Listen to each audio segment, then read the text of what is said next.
Hello everyone, स्वागत है आपके अपने YouTube channel online GK GS classes पे। क्लास 12th है हिंदी के 3rd चैप्टर जिसका नाम है संपूर्ण क्रांति, जिसके राइटर हैं जयप्रकाश नारायण जी। इसको हमने पढ़ा दिया है ऑलरेडी, इसका ऑब्जेक्टिव भी जो है हमने करा दिया है। आज के इस क्लास में जो है आप सब्जेक्टिव क्वेश्चन को जो है बिना आंसर देखे हुए, बिना आंसर को रटे हुए याद कर लेंगे। देखिए कैसे, पूरा देखिएगा। चलिए, पहला इस पाठ का जो है प्रश्न है कि आंदोलन के नेतृत्व के संबंध में जयप्रकाश नारायण के क्या विचार थे। आंदोलन का नेतृत्व किस शर्त पे स्वीकार करते हैं। चलिए इसका आंसर जान लेते हैं। आंदोलन के नेतृत्व के संबंध में जयप्रकाश नारायण जी के यह विचार थे कि आंदोलन जो है कोई भी करे, कैसा भी करे, शांति तरीके से करना चाहिए और आंदोलन से किसी भी व्यक्ति को किसी भी प्रकार का कोई नुकसान नहीं होना चाहिए। ठीक है, और कोई भी आंदोलन किसी पर्सनल स्वार्थ के लिए नहीं करना चाहिए। ये जो है इसका आंसर मिल गया। आंदोलन के नेतृत्व में जयप्रकाश नारायण जी ने यह शर्त रखा था कि हम सुनेंगे सबकी बातों को सुनेंगे, लेकिन आखिरी फैसला जो है हम अपने मन की करेंगे। बात आपको समझ में आ गई, याद भी हो गया आपको आंसर। बिना रटे आंसर को समझिए आप, है कि नहीं, कि आंदोलन के नेतृत्व के संबंध में जयप्रकाश नारायण जी क्या कहे थे कि आंदोलन करिए, कोनो दिक्कत नहीं है, लेकिन आंदोलन से किसी को कोई नुकसान नहीं होना चाहिए, शांतिपूर्ण आंदोलन होना चाहिए। ये नहीं कि पर्सनल जो है स्वार्थ के लिए आंदोलन कीजिए। आंदोलन के नेतृत्व जो है जयप्रकाश नारायण करेंगे, लेकिन एगो शर्त रखें कि हम आंदोलन के नेतृत्व करेंगे तो कौन ओने से बोलेगा, कौन ओने से बोलेगा, हम सुनेंगे सबके, लेकिन आखिरी जो फैसला हमरे होगा, अपन मन के करेंगे, है कि नहीं। ये सब रटे वाला क्वेश्चन है। Second number question, Jayaprakash Narayan के छात्र जीवन और अमेरिका प्रवास का परिचय दें। आइए इसका जानते हैं। जयप्रकाश नारायण का छात्र जीवन थोड़ा समझते हैं। जयप्रकाश नारायण जो है ग्रामीण में जो है अपनी शिक्षा जो है 10वां तक पूरा करते हैं। पटना साइंस कॉलेज से जो है क्या करते हैं, आईएससी करते हैं, यानी इंटर साइंस से करते हैं, और मगध विश्वविद्यालय से परीक्षा देके जो है इंटर पास हो जाते हैं। उसके बाद बीए करने के लिए वो अमेरिका चले जाते हैं, और अमेरिका में जो है होटल में, सैलून में, जहाँ तहाँ काम करके जो है ये अपना बीए फाइनल ईयर करते हैं। हो गया। अब जो है आगे इस अवधि की कौन सी बातें आपको प्रभावित करती है, यानी कि छात्र जीवन की कौन सी बातें जो हैं जयप्रकाश नारायण वाला आपको प्रभावित करती है। तो छात्र जीवन की सबसे अच्छी बातें जो उन्होंने अमेरिका में रह के संघर्ष करके, होटल में काम करके, शूज पॉलिश करके, जूता जो है साफ करके, ये जो है पढ़े, बीए किए, और यही संघर्ष जो है हमें प्रभावित करती है कि हमें जो है आगे कैसे बढ़ना चाहिए। आंसर याद हो गया। ये सब रटे वाला कोई भी आंसर नहीं है। अगर इसका आप पीडीएफ चाहते हैं कि सर याद तो हो गया लेकिन कभी कभी जो है हम लोग भूल जाते हैं, प्ले स्टोर पे जाइए। प्ले स्टोर पे जो है हमारा एप्लीकेशन है जिसका नाम है SGS क्लासेस।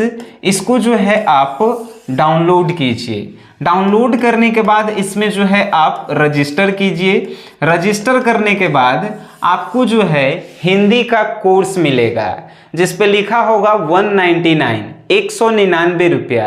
199 रुपया जब आप हिंदी में पे करेंगे, पूरा Hindi grammar, Hindi book, objective, chapter wise and subjective, उसके बाद टेस्ट सीरीज चैप्टर वाइज, ठीक है, उसके बाद क्वेश्चन बैंक सॉल्यूशन, उसके बाद मॉडल पेपर सॉल्यूशन, और भी बहुत कुछ जो आपको मिलना चाहिए। ठीक है, अब जो है आगे चलते हैं। नेक्स्ट है तीसरा नंबर प्रश्न, जयप्रकाश नारायण कम्युनिस्ट पार्टी में क्यों नहीं शामिल होते हैं। बहुत बढ़िया प्रश्न है। हम कह सकते हैं कि जयप्रकाश नारायण जो है घोर कम्युनिस्टवादी थे, फिर भी वो कम्युनिस्ट पार्टी में शामिल काहे नहीं हुए, इसका आंसर बताइए। तो जयप्रकाश नारायण कम्युनिस्ट पार्टी में इसलिए नहीं शामिल होते हैं क्योंकि उन्होंने लेनिन जो है वो व्यक्ति था, लेनिन से वो सीखे थे कि जौन देश गुलाम है उस देश के खिलाफ अगर कम्युनिस्ट लोग नहीं लड़ रहे हैं तो वो असली कम्युनिस्टवादी नहीं है। इसीलिए जो है जयप्रकाश नारायण कम्युनिस्टवादी पार्टी में शामिल नहीं होके कांग्रेस में शामिल हो जाते हैं। काहे कि भारत जब गुलाम था तो कम्युनिस्ट वाला लोग जो है भारत को गुलामी से आज़ाद करवाए में सहायता नहीं किया सब, इसीलिए जयप्रकाश नारायण नहीं शामिल हुए। आपको आंसर याद हो गया कि जयप्रकाश नारायण कम्युनिस्ट पार्टी में क्यों नहीं शामिल हुए। तो जयप्रकाश नारायण कम्युनिस्ट पार्टी में इसलिए नहीं शामिल हुए काहे कि कम्युनिस्टवादियों का जो है जो देश गुलाम होता है उसके खिलाफ लड़ना चाहिए, लेकिन ऐजा के जो है कम्युनिस्टवादी नहीं लड़ रहा था, इसलिए नहीं शामिल हुए। 4th नंबर क्वेश्चन, टॉपिक है पाठ के आधार पर प्रसंग स्पष्ट करें। प्रसंग मीन्स जो है उसका मतलब बताएं। आइए पहला क नंबर, अगर कोई डेमोक्रेसी का दुश्मन है तो वे लोग दुश्मन हैं जो जनता के शांतिमय कार्यक्रमों में बाधा डालते हैं, उनकी गिरफ्तारी करते हैं, उन पर लाठी चार्ज और गोलियां चलाते हैं। ठीक है, ये जो है प्रश्न है। अब इसका जो है थोड़ा हम उत्तर बताते हैं, ठीक है ना। चलिए इसका जो है उत्तर जो है हम आपको बता देते हैं कि इसका उत्तर क्या होगा। सबसे पहले कोई भी अगर टॉपिक है जिसमें लिखा गया हो कि प्रसंग स्पष्ट करें या व्याख्या करें तो उसमें हम लोग कैसे लिखते हैं, प्रस्तुत पंक्तियां जयप्रकाश नारायण जी द्वारा रचित संपूर्ण क्रांति ब्रैकेट में भाषण से लिया गया है या उसका एक अंश है। कैसे लिखेंगे हम लोग, प्रस्तुत पंक्तियां जयप्रकाश नारायण जी द्वारा रचित संपूर्ण क्रांति से लिया गया है, जिसमें लेखक यह कहते हैं कि डेमोक्रेसी के असली दुश्मन वह हैं जो जनता पे अत्याचार करते हैं। यानी कि यहाँ के नेता लोग जो जनता पे लाठी चलाते हैं, जो जनता पे गोली चलाते हैं, वो जो हैं डेमोक्रेसी के असली दुश्मन हैं। आपको समझ में आया सर इसका आंसर। इसका जो है चौथा के क नंबर जो है उसका आंसर आपको क्या समझ में आया, आपको बहुत बढ़िया से समझ में आया होगा कि अगर कोई डेमोक्रेसी का दुश्मन है तो वे लोग दुश्मन हैं जो जनता के शांतिमय कार्यक्रमों में बाधा डालते हैं, उन पे जो है गोलियां चलाते हैं, उनकी गिरफ्तारी करवाते हैं। बात समझ में आ गई कि कैसे लिखना है। प्रस्तुत पंक्तियां जयप्रकाश नारायण जी द्वारा रचित संपूर्ण क्रांति से लिया गया है, जिसमें लेखक यह कहते हैं कि डेमोक्रेसी के असली दुश्मन तो जो डेमोक्रेसी के चला रहा है वो नेता लोग है, जो गरीब आदमी, आम आदमी जनता पे जो है गोली चलवाता है, लाठी चलवाता है, परेशान करता है, वो लोग दुश्मन है कि नहीं। आइए ख नंबर प्रश्न, व्यक्ति से नहीं हमें तो नीतियों से झगड़ा है, सिद्धांतों से झगड़ा है, कार्यों से झगड़ा है। इसका आंसर क्या होगा। प्रस्तुत पंक्तियां जयप्रकाश नारायण जी द्वारा रचित संपूर्ण क्रांति पाठ से लिया गया है। इसमें लेखक कहते हैं कि हमें कोई व्यक्ति से लड़ाई नहीं है, मतलब कि हमें जो है कौनो नेता विधायक से लड़ाई नहीं है, हमारा तो लड़ाई उससे है जो नियम वो लोग गलत लगाए हैं, जो भ्रष्टाचार कर रहे हैं, उससे हम लड़ रहे हैं, उसको खत्म करना है। समझ गए कर आंसर कैसे है।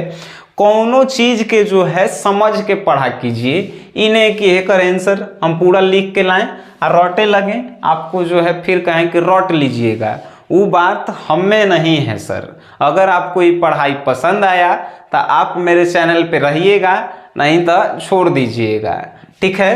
5 नंबर प्रश्न है कि बापू और नेहरू की किस विशेषता का उल्लेख जो है जेपी ने अपने भाषण में किया है।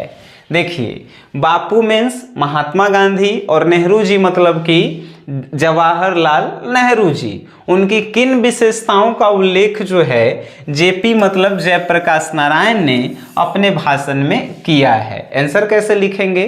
तो बापू और नेहरू जी की उन विशेषताओं का उल्लेख जयप्रकाश नारायण ने किया है कि बापू इतने महान थे कि उनकी हम कड़ी आलोचना करते थे, फिर भी जो है वो हमें माफ़ कर देते थे। जवाहरलाल नेहरू जी की जो है जब भी हम भाषण देने जाते थे तो उनके सामने उनका जो है आलोचना करते थे, फिर भी वो हमें माफ़ कर देते थे। ऐसे थे वो लोग।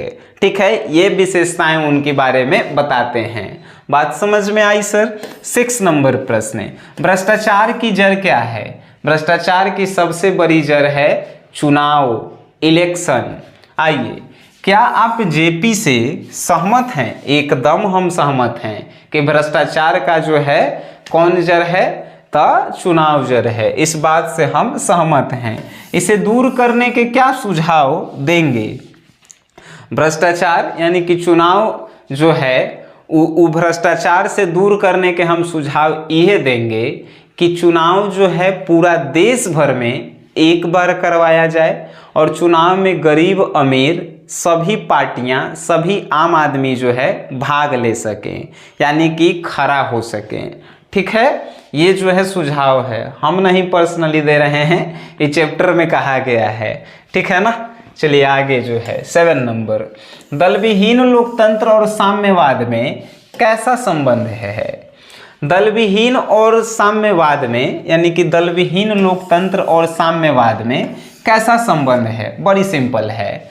दलविहीन लोकतंत्र का मतलब होता है वैसा देश जहाँ पे हर एक आदमी बोलने के लिए स्वतंत्र हो, यानी दलविहीन लोकतंत्र, कौनो वहाँ पे पार्टी नहीं हो, वहाँ पे सब लोग अपने मन से जो है कोई भी काम, कोई भी कार्य करने के लिए स्वतंत्र हों।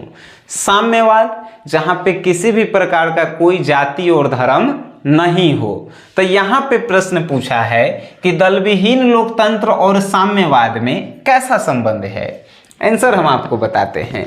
दलविहीन लोकतंत्र और साम्यवाद में बहुत सारी समानताएं हैं। जैसे दलविहीन लोकतंत्र जैसे है कि यहाँ पे कोई भी दल नहीं होता है, सभी लोग स्वतंत्र होते हैं, वैसा ही जो है साम्यवाद है जिसमें कोई भी जो है जाति धर्म नहीं होता है, सभी लोग जो हैं एक समान होते हैं। दोनों में यह समानता है। ठीक है दोस्त, आइए 8 नंबर प्रश्न, संघर्ष समितियों से जयप्रकाश नारायण की क्या अपेक्षाएं हैं? संघर्ष समितियों से जयप्रकाश नारायण की यही अपेक्षाएं हैं कि ये संघर्ष समितियां जो हैं भारत से भ्रष्टाचार को ख़त्म करेगी, गरीब लोगों को जो है उनका अधिकार देगी, आम जनता भी जो है चुनाव में भाग ले सकेंगे, यहाँ से भ्रष्टाचार खत्म होगी, देश को जो है आगे बढ़ाएंगे। यही तो जो है संघर्ष समितियां से जयप्रकाश नारायण की अपेक्षाएं हैं, है कि नहीं? आगे चलिए प्रश्न देखते हैं। 9 नंबर प्रश्न है कि जयप्रकाश नारायण के इस भाषण से आप अपना सबसे प्रिय अंश चुनें और बताएं कि वह सबसे अधिक प्रभावी क्यों लगता है। जयप्रकाश नारायण जब भाषण दे रहे थे तो उस भाषण में वो बता रहे थे कि हमने जो है अमेरिका में कैसे संघर्ष करके पढ़ा है। यही बात जो है हमको प्रभावित करती है कि एक छात्र जीवन में कैसे संघर्ष करना चाहिए और कैसे जो है संघर्ष करके ऊंचे पद पे जाना चाहिए। यही बात जो है हमको प्रभावित करती है। ठीक है दोस्त, ये सब बात जो है ये सब बउआ वाला प्रश्न है, इस सब के आंसर जो है रटना नहीं चाहिए। हिंदी और इंग्लिश एक ऐसा सब्जेक्ट है जिसे आप रट के जाते हैं, यकीन मानिए आप कुछ भी नहीं कर पाएंगे। बिना रट ले जाइए, समझ के जाइए, चैप्टर पढ़ के जाइए। ऐसा नहीं, आज तक आप हमसे जो भी पुराने लोग होंगे, नए लोग जुड़े हैं, पूछ लीजिएगा कि सनी सर किताब रटवाते हैं कि नहीं रटवाते हैं। रटवा देंगे जहिया हमारा अस्तित्व खत्म हो जाएगा। चुनाव सुधार के बारे में जयप्रकाश जी के प्रमुख सुझाव क्या हैं? उन सुझावों से आप कितना सहमत हैं? चुनाव के बारे में जयप्रकाश नारायण जी कहे थे कि चुनाव जो है एक बार होना चाहिए, चुनाव में आम आदमी भी भाग लेंगे, चुनाव में जो हमारी संघर्ष समितियां रहेगी वो सब अपने में से किसी एक कैंडिडेट को खड़ा करेगी और उस पर निगरानी रखेगी, उसके कार्यों पे निगरानी रखेगी, और अगर वो उल्टा सीधा काम करता है तो उससे इस्तीफा भी दिलवाएगी। ये बात से जो है हम पूरा सहमत हैं, ये बात से पूरा हम सहमत हैं। ठीक है दोस्त, चलिए नेक्स्ट प्रश्न होगा और आखिरी प्रश्न होगा, दिनकर जी का निधन कहाँ हुआ? दिनकर जी का निधन जो है दिल्ली में जो है विलिंगटन नर्सिंग होम जो हॉस्पिटल है वहाँ पे हुआ था, है कि नहीं? रामनाथ जी गोयनका के यहाँ। किन परिस्थितियों में हुआ? तो जब जो है आंदोलन कर रहे थे जयप्रकाश नारायण जी, उसी समय हुआ, यानी कि देश जो है संघर्ष कर रहा था उस समय हुआ। इस सब का जो है आपको जो है हमने बताया कि जिस क्लासेस पे जो है इसका ऑलरेडी जो है PDF नोट्स दिया गया है, वहाँ पे आप जाइए और जो है इस कोर्स को जो है आप इन्वॉल्व कीजिए। हिंदी का लीजिएगा कोर्स सर, हिंदी का जो है 199 में जो है 1 ईयर्स आपको दिया जाता है, जिसमें बहुत सारे हैं जो आप किसी दूसरे के यहाँ 1000 में पढ़ेंगे, वो जो है यहाँ पे 199 है। याद रखिएगा, अच्छा लगेगा तभी जुड़िएगा, नहीं अच्छा लगेगा मत जुड़िएगा। वीडियो देखे हैं, अच्छा लगा है तो इसे शेयर जरूर करें। वीडियो देखें उसके लिए धन्यवाद।